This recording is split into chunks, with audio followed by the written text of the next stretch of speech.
Sir నమస్తే అండి. నమస్తే. ఇప్పుడు అమెరికా షట్‌డౌన్ గురించి మాట్లాడుకోవాలి అంటే మీరేం చెప్తారు?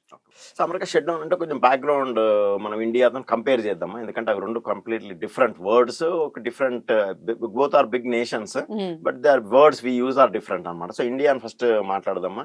ఇండియాకు ఒక ఫైనాన్స్ మినిస్టర్. మన ఫైనాన్షియల్ ఇయర్ ఏమో ఏప్రిల్ 1 టు మార్చ్ 31. హ్మ్.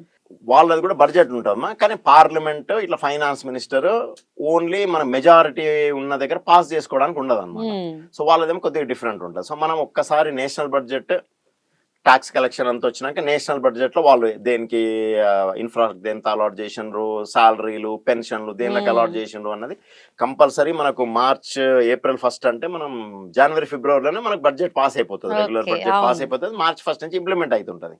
సో ఒక సిచ్యువేషన్ ఒకవేళ జనవరి ఫిబ్రవరిలో మన బడ్జెట్ పాస్ కాలేదనుకోండి, హ్మ్. మార్చ్ 1 నుంచి అంటే చిన్న చిన్న విషయాలు అనమాట. గవర్నమెంట్ ఎంప్లాయీస్ కి సాలరీ పోదు, హ్మ్. పెన్షన్లు ఇవ్వలేము. ఒకవేళ రోడ్డు వర్క్ జరుగుతుంది. హ్మ్. ఒక 1,00,00,00,000 దాంట్లో ఒక 3 ప్రీవియస్ బడ్జెట్లలో 20, 20, 20 ఇచ్చిండు. ఈ బడ్జెట్ కూడా ఒక 20 ఎక్స్పెక్ట్ చేస్తున్నారు. హ్మ్. ఆ 20 పాస్ కాలేదనుకోండి, ఆ ఇన్ఫ్రా వర్క్ కూడా అది అయిపోతుంది అనమాట. ఆగిపోతుంది. అది. అవును. సో మనకు బడ్జెట్ పాస్ అయితే మనకు అన్ని ఇవన్నీ నార్మల్గా అనమాట. మనం హ్మ్. ఎప్పుడు 20, 70 ఏళ్ళలో ఆలోచించలేదు. ఎందుకంటే మనకు అన్ని రెగ్యులర్ గా పాస్ అవుతున్నాయి. ఇన్ఫ్రా పోతున్నది, సాలరీలు పోతున్నాయి, పెన్షన్ పోతున్నది, అప్పులు కడుతున్నాము, హ్మ్. అప్పులకి ఇంట్రెస్ట్లు కడుతున్నాం, అన్ని జరిగిపోతున్నాయి అనమాట. హ్మ్. So that has become a normal procedure. National budget pass అవుతుంది, స్టేట్ గవర్నమెంట్ బడ్జెట్ పాస్ అవుతుంది. ఒకవేళ అబ్నార్మల్గా ఎప్పుడన్నా 5 ఇయర్స్కి ఒకసారి ఏమొస్తుంది అంటే మే జూన్లో ఎలక్షన్లు అవుతాయి కాబట్టి ఆ ఫిబ్రవరి ఫుల్ బడ్జెట్ ఇయర్ అనమాట. హ్మ్. ఓట్ ఆన్ అకౌంట్ అంటాం. అయినా కానీ కూడా ఆ 3 నెలలకు కవర్ అవుతుంది అనమాట. Okay. Nothing is going to stop hmm. Until the new government comes in. So ఇప్పుడు దీని ఈక్వల్ అంటే అమెరికాలో డిస్కషన్ చేద్దాం. సో హ్మ్. వాళ్ళు బడ్జెట్ అన్నది పెడితే 2 పార్టీలు అన్నమాట. అక్కడ ఉన్నాయి 2 మేజర్ పార్టీలు, రిపబ్లికన్స్, డెమోక్రాట్స్. డెమోక్రాట్.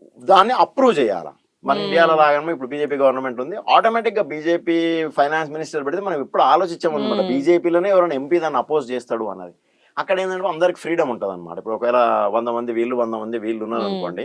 ఇప్పుడు ట్రంప్ రిపబ్లికన్ గవర్నమెంట్ ఉన్నా కానీ దీంట్లో కూడా ఒక 5, 6 మంది 10 మంది దాన్ని అపోజ్ చేసి దానికి అగేనెస్ట్ గా ఓట్ వేయచ్చు. ఓకే. దీంట్లో ఫార్ గా ఓట్ వేయచ్చు. సో హ్మ్. అక్కడ ఏం జరుగుతుంది అంటే ఆ నార్మల్ బడ్జెట్ అన్నమాట. సాలరీలు, ఫండింగ్ ఇదంతది ట్రంప్ ప్రపోజ్ చేసిండు. హ్మ్. దాంట్లో ఒక ప్రపోజ్ చేసిన తర్వాత పెద్ద లిస్ట్ ఉంటుంది, మా పెద్ద బడ్జెట్. దాంట్లో కొన్ని ప్రాబ్లంలు ఉన్నాయన్నమాట. హ్మ్. వాళ్ళకి ఇప్పుడు రిపబ్లికన్ ప్రపోజ్ చేసిన బడ్జెట్ లా డెమోక్రాట్లు అపోజ్ చేసి ఓట్ వేయకుండా ఆపేసిండ్రు అనమాట. హ్మ్. సో దాంట్లో వాళ్ళకి ప్రాబ్లం ఏంటంటే ట్రంప్ పెద్ద బడ్జెట్ మెక్సికోకి అమెరికాకు మధ్యలో ఐరన్ వాల్ కట్టాలని పెద్ద బడ్జెట్ అలొకేట్ చేసిండు. హ్మ్. సో దాన్ని వాళ్ళు అగ్రి కావట్లేదు అనమాట. ఈయన పెద్ద ఎత్తున ఫండింగ్ మొత్తం అన్ని దేశాలకు ఎయిడ్ ఫండింగ్ మొత్తం కట్ చేసేసిండు. హ్మ్. అది they are not agreeing. Okay. ఈ యూనివర్సిటీలు దీనిలో అన్నిట్లకు ఫండింగ్ బంద్ చేసి మీరు అందరు సెల్ఫ్ సఫిషియెంట్ కావాలా, ఒకవేళ ఆ గ్యాప్ ఏమన్నా ఉంటే మేము గవర్నమెంట్ నుంచి ఫండింగ్ చేస్తాము, కానీ మీరు ఇంటర్నేషనల్ స్టూడెంట్లు ఆ పాలస్తీనా వీళ్ళందరినీ తీసుకొని వచ్చి ఇదంతా చెడగొట్టద్దు, హ్మ్. ఆ గ్యాప్ ఏదో మేము ఫిలప్ చేస్తాం, కానీ మీరు ఇంకా నెక్స్ట్ సబ్సిక్వెంట్ ఇయర్స్లో మీరు అంతా సెల్ఫ్ సఫిషియెంట్ కావాలా అన్నది ఒకటి. హ్మ్. మెయిన్ గా మెడికల్ దగ్గర కూడా ఒక ఇష్యూ వచ్చింది. ఓహ్! మెడికల్ ఇంతకుముందు ఒబామా కేర్ అని పెట్టి పెద్ద ఎత్తున ఫండింగ్ జరుగుతుంది. రిపబ్లికన్ ఆయన డెమోక్రాట్, రిపబ్లికన్స్ అగ్రి గారనమాట. అది కంప్లీట్ ఒబామా టైప్ ఫ్రాడ్, దీనివల్ల ఏం జరగట్లేదు అన్నది 100% నుంచి ఒక 80% కట్ చేసింది అనమాట. హ్మ్. ప్లస్ ఇంకొకటి సబ్సిడీలు అనమాట. ఇప్పుడు మనం గిన్షన్లు ఎట్లా అవును. ఇస్తున్నామో దాంట్లో కూడా ఇదంతా ఫ్రాడ్ జరుగుతుంది అన్నది. ఇట్లా ఒక ఒక ఫ్రిక్షన్ పాయింట్స్ అనుకుందాము మనం. వర్డ్స్ ఒక 5, 6 నుంచి 10 సీరియస్ ఫ్రిక్షన్ పాయింట్లు హ్మ్. ఉన్నాయి. ఇంకా కొన్ని చిన్న ఫ్రిక్షన్ పాయింట్లు ఉన్నాయి. ప్రపంచం లేదంటే మనం కూడా ఫైనాన్స్ మన బడ్జెట్ పాస్ అయ్యేటప్పుడు కూడా ట్రెజరీ బెంచెస్ వాళ్ళ ప్రపోజల్ చెప్తుంది అనమాట. హ్మ్. మేము ఇన్ని క్రోడ్స్ రోడ్లు, రైల్వేలు, బీహార్కి ఒకటి అంటే ఆపోజిషన్ వాళ్ళు డిస్కషన్ రోజు అన్ని డిస్కషన్ చేస్తారు. హ్మ్. నువ్వు కావాలా అని ఉత్తరప్రదేశ్కి ఇస్తున్నావు, గుజరాత్కి ఇస్తున్నావు, మా తమిళనాడుకి ఇవ్వట్లేదు అన్నది. అవును. అయినా కానీ కూడా పాస్ అవుతుంది అనమాట అవుతది. ఫైనల్ గా. అవును. అక్కడ ఏం జరిగింది అంటే వాళ్ళు ఇన్ని స్టిక్కీ పాయింట్లు తెచ్చుకొని ఓవరాల్ ఇక్కడ కొంతమంది అపోజింగ్, ఇక్కడ కొంతమంది ప్రపోజింగ్ డెమోక్రసైట్లు ఉన్నా కానీ కూడా ఓట్ వెయ్యలేదు. సో హ్మ్. అక్కడ ఇండియా స్టైల్లో చెప్పాలంటే ఏప్రిల్ 1 అయిపోయింది, కానీ అవును. బడ్జెట్ పాస్ కాలేదు. హ్మ్. సో ఇప్పుడు అన్నీ ఆగిపోయింది ఆ వ్యవస్థంతా. ఓకే. అది వ్యవస్థ అన్నది ఆగిపోవడం. హ్మ్. ఎంప్లాయీ సిచ్యువేషన్ ఎట్లుందంటే శాలరీ రావట్లేదు, రావట్లేదు. నేను పోవాలా లేదా? ఓకే, నేను పోకుంటే ఆ డిపార్ట్మెంట్ అనుకుందామా, మ్మ్. ఇప్పుడు నేను పోలీస్ డిపార్ట్మెంట్, అవును. ఓకే, ఇంటర్నల్ సెక్యూరిటీ ఒకటి పక్కన ఉందా, పోలీస్ డిపార్ట్మెంట్ అన్న వర్డ్ యూజ్ చేయడం తప్పు. మ్మ్. సో డిఫెన్స్ కి ఇదంతటికి ఎప్పుడు స్టాప్ ఉండదు. Defence, internal security, paramilitary forces, ఇంకొక 2 డిపార్ట్మెంట్లకు బడ్జెట్ కి ఎప్పుడు సంబంధం ఉండదు. Okay. In spite of everything they are running. చిన్న చిన్న డిపార్ట్మెంట్, ఇప్పుడు సోషల్ సెక్యూరిటీ ఉంది, మ్మ్. స్కూల్స్ ఉన్నాయి, మెడికల్ ఎయిడ్ ఉంది, ఇట్లాంటివన్నీ 2-3 రకాలు జరిగినాయమ్మా. ఎంప్లాయీకి శాలరీ రావట్లేదు, మ్మ్. పెన్షనర్కి పెన్షన్ రావట్లేదు. ఇలా సరే నాకు ఎంప్లాయీగా శాలరీ రావట్లేదు, నేను స్టిల్ ఆఫీస్కి పోతాను. ఇప్పుడు మన ఆరోగ్యశ్రీ లాగా, నేను మ్మ్. ఆరోగ్యశ్రీ చీఫ్ని, నాకు శాలరీ రావట్లేదు, ప్రాబ్లం ఉంది. సరే పోయి ఈయన ఎక్స్పెక్టెన్సీ పాస్ అయినాక నేను అరియర్స్ కూడా ఇస్తారేమో నేను పోతున్నాను. మ్మ్.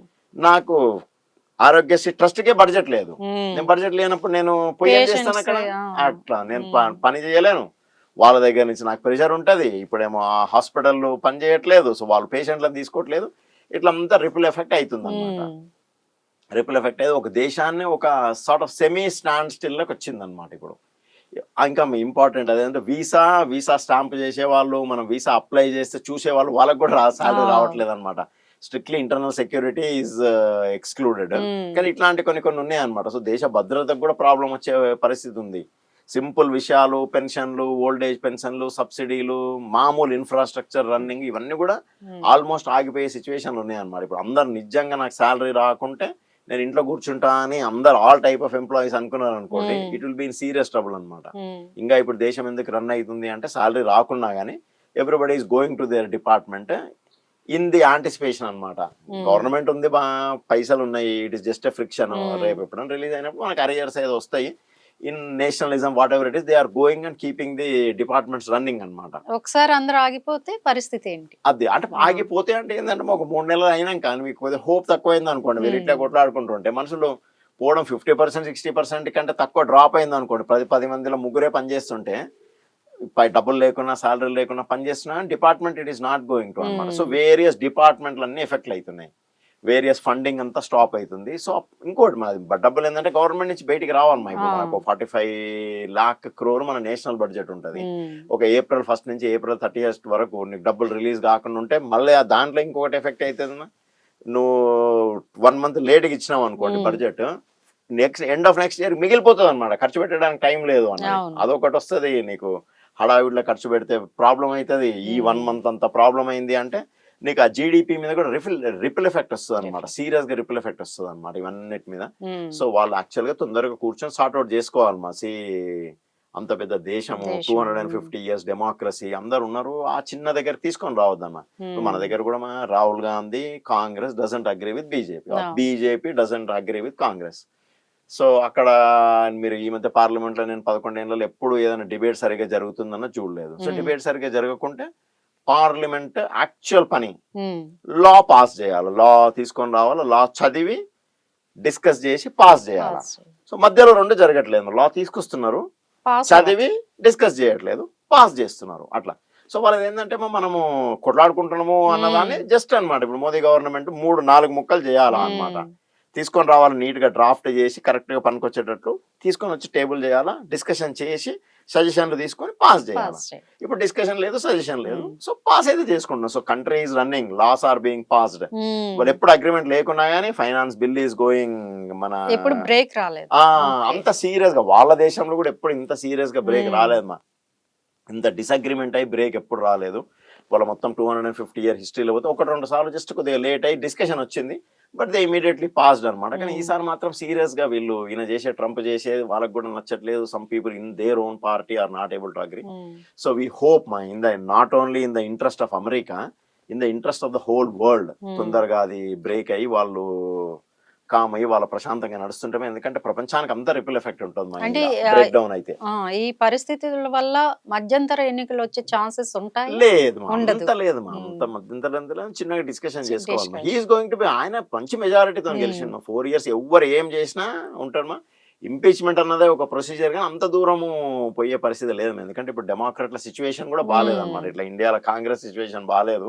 నువ్వు మోదీని ఏమన్నా చేస్తే మీరు గవర్నమెంట్ కొత్తది వస్తుందా అంటే సిచ్యువేషన్ లేదన్నమాట వీళ్ళకు. వాళ్ళ డెమోక్రాట్ల సిచ్యువేషన్ కూడా అట్లే ఉంది. చాలా బాగా చెప్పారు. ఓకే, నమస్తే.